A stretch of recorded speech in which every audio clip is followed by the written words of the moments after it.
So let's deal with this, because there might be some folks out there that are looking in here and they're saying, well, how did you learn to do these things, one? And I would say, and I think we have something that we'll end up showing on the screen here, regarding in 1979, I think it was,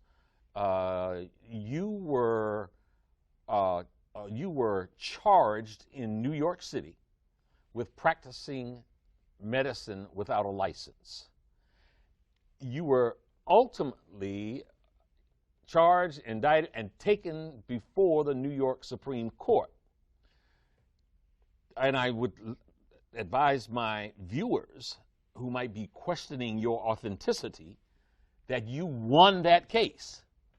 Now, so the charge was practicing medicine without a license and claiming that you had a remedy to cure AIDS, cancer, and diabetes. So the question is, how did you win that case against what some people say are the toughest prosecutors in the land? Well, it was 1987. 87, not 79, 87. The 10th of February. Okay. My mother knew they were coming. When I told my mama that I had cured my 13 AIDS patient, she said, "They're gonna get you. They're gonna get you." So let me stop you there. You said I cured my 13 AIDS patients. Yeah. So you had 13 patients Yeah. who had AIDS. Yeah. And then you say you cured them. Sure. Keep talking. So my mother said, "They're going to get you." I said, "But Mom, why are they going to get me?" Because you must remember that you live in a society that supports a certain philosophy and a certain system. You being the color that you are, black, and then you're going against the grain, they're going to get you. So when I'm in my office on February the 10th, here come the detectives. You are charged with practicing medicine without a license, selling product not approved by the FDA, and claiming to cure AIDS and other diseases. Mm-hmm. I said, yes. Well, you are making a fraudulent claim. Mm-hmm. I asked the detective, how do you know that? Because you were advertising in newspapers. Of course. I advertised in the Village Voice, the Amsterdam News, and the New York Post. And you were telling people through your advertising that you can cure AIDS, sickle cell, lupus, herpes, blindness, diabetes, paralysis, and others. Okay, so they come knocking on the door and so knocked on my door and took me to jail. But the funny thing about it, I was happy. I was very, very, extremely happy. When everybody in my office was crying, I was happy because my mama told me they were coming. And I knew that I had sufficient evidence to prove my position, not only scientifically, empirically, historically, and whatever way they would desire. So while I was in jail, I'm saying, I wonder what defense they would have against me. Yeah. I would like to know. But I didn't blame the Attorney General, Mr. Robert Abrams, because why should he accept from me the statement that I cure AIDS and sickle cell and blindness when no one else has ever made those claims? The man had a right to arrest me, but he was making a mistake. So I'm sitting in jail, and I'm happy. When I got out of jail and when I went in front of the judge, I asked 3 questions. And they were? They were, Your Honor. You defended yourself? Of course I did. Okay. Your Honor, is it a fact that the Holy Bible teaches that the herbs are for the healing of the nations? She said, yes. Is it a fact that science shows that the human body is carbon-based, and to complement a carbon-based body, you must have a carbon-based substance to complement it, because the body only accepts the substance through the process of chemical affinity. Chemical affinity is important. It's an electrical transfer. Chemical affinity. Okay. The body could only accept what it is made of, not something new or alien to it. Last question. Your Honor, is it a fact that the father of medicine, Mr. Hippocrates, the man that established the principle of medical science today, cured every disease known to man? Did he use herbs or chemicals? She said, herbs. I said, thank you very much. I rest my case. Okay. Go ahead. So I understood that the state were unprepared to defend itself. They were unprepared because in the past there was 2,781 cases that came before the Supreme Court and lost. Yeah. I won. Yeah. Not only did I prove scientifically, but I had the diagnostic sheets, and I do have them today. And those diagnostic sheets didn't come from me. They came from their school, their American accredited, medical accredited school. Did I read it correctly where there was some requirement for you to actually bring patients, a patient into court from each of those maladies, and that you brought multiple patients in court who, one, testified themselves, and that you had medical records, one showing that they were victims of the disease, and then showing that it had been cured by one doctor, and then a second doctor verifying what the first doctor had said? Yes. We have to remember this, that whenever you make a statement that goes against the grain, you better be prepared. You better be prepared. The judge said that I had to bring one of every patient that I had cured, and there was one that said others. The others was a man that came from Italy. He was paralyzed. But I was supposed to take 9. I took 77. You took 77 patients in court with you? That's correct. But I knew that my brain was not the same as your brain or any other brain, right? We're unique. Yeah. So when I make a statement, they're going to take my statement and pit it against philosophy. It doesn't fit. I represent an entity that isn't philosophical. And that entity is? Well, it is an African one. I'm an African. And we have to remember that. You see, we think that we could take a philosophy out of Europe or China and inculcate that into the African brain. It does not resonate. It cannot resonate. You cannot be yourself when you've been adulterated. Being that I am an African, I'm going to look at things the African way. And the African way seems to reduce things to the least common denominator. And guess what I found? That there's only one disease. Not 2, not 3, 1. When I opened my big black mouth and told the judge that, oh my God. What did you say? I said, Your Honor, there's only one disease. And what is Could that? you substantiate that? Okay. Of course, I'm not going to just deploy a bunch of empty words. I represent a country. I represent a people. I represent a race. And I represent myself. I'm not going to undermine myself. There's only one disease. The judge said, what is it? I said, you already know.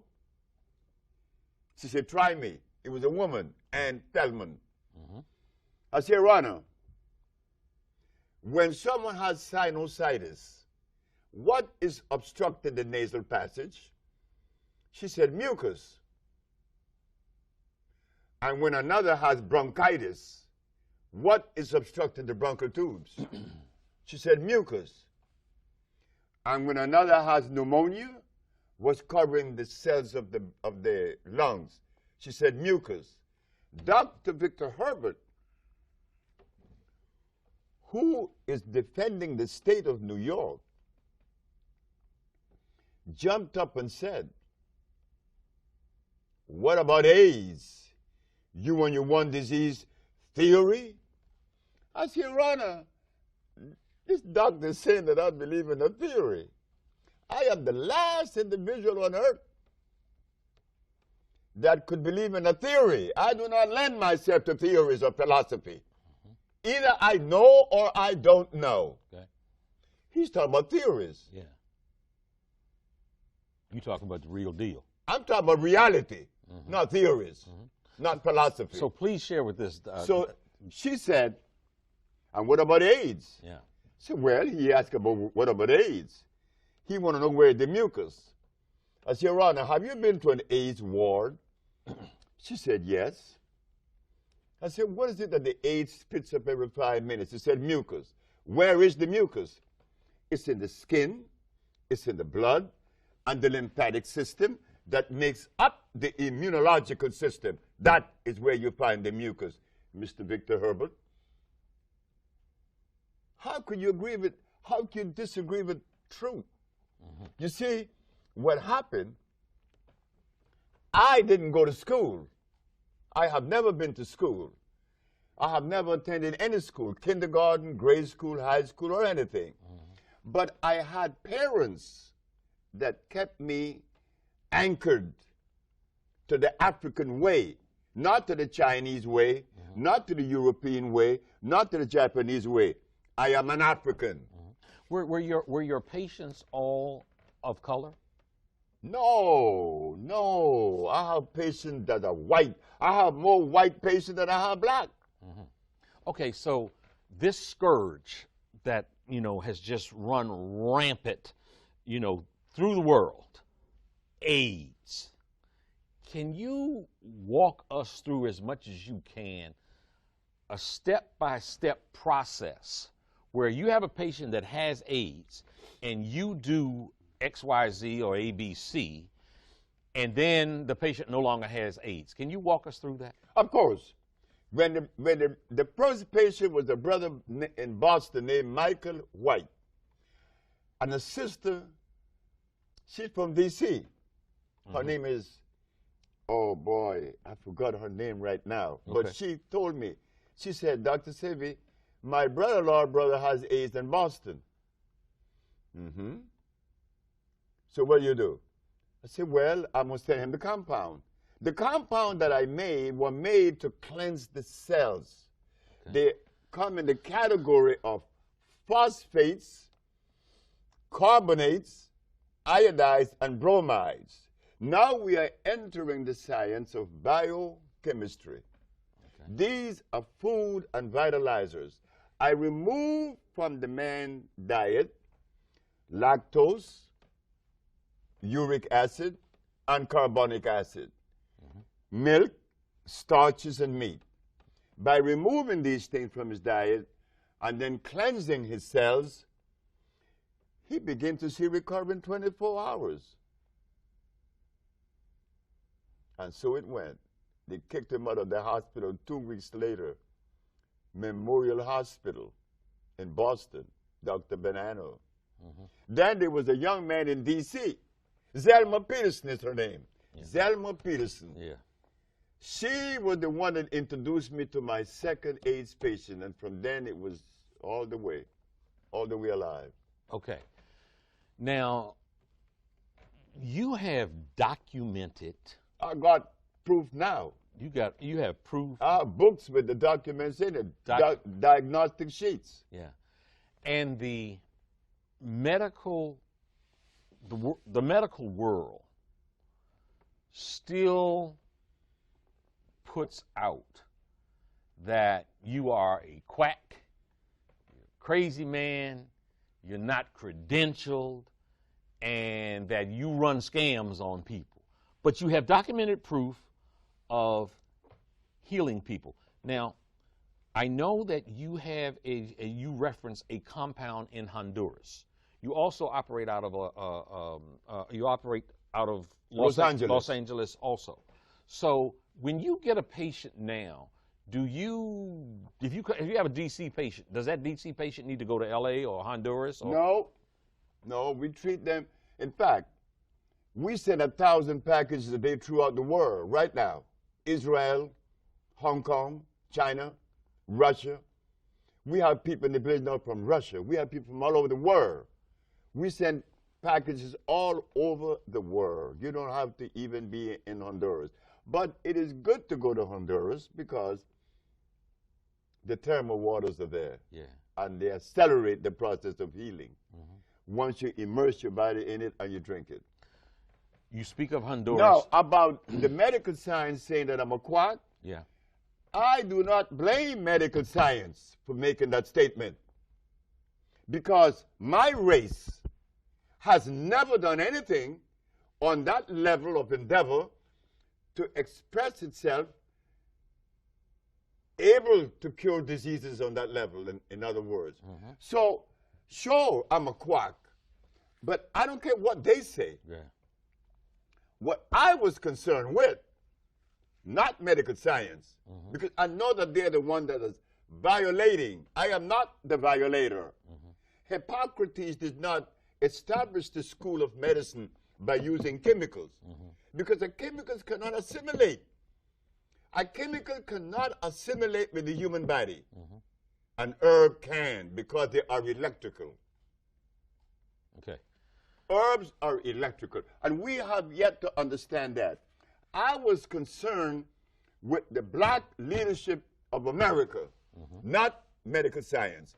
When I had cured these people of sickle cell and lupus and herpes and blindness, I was happy. I said, now I could go to all the leaders. I could go to Minister Farrakhan. I could go to Jesse Jackson. I could go to Al Sharpton. I could go to Oprah Winfrey. But what I found out, I was mistaken. I was wrong. They are not interested in the healing of any black people. That's an explosive claim. That is not an explosive statement. That is a reality. There isn't a black leader in America that is interested in the health of the black race. Do you say that because they refuse to interact with you? They are not in the position to respond. If they were, my first case of AIDS was cured in 1984. Yeah.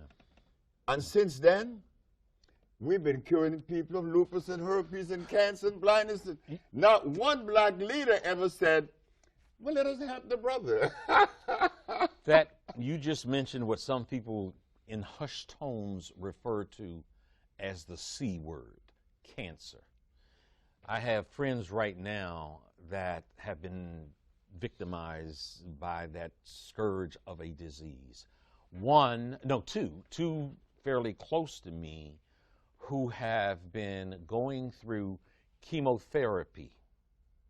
We just recently had the lieutenant governor from the state of Maryland, and the governor of Maryland has cancer, and he's been going through chemotherapy treatments, and he talked about how devastating those treatments were. So you obviously don't treat with chemo. Why is it wrong for a cancer patient to be treated with chemotherapy?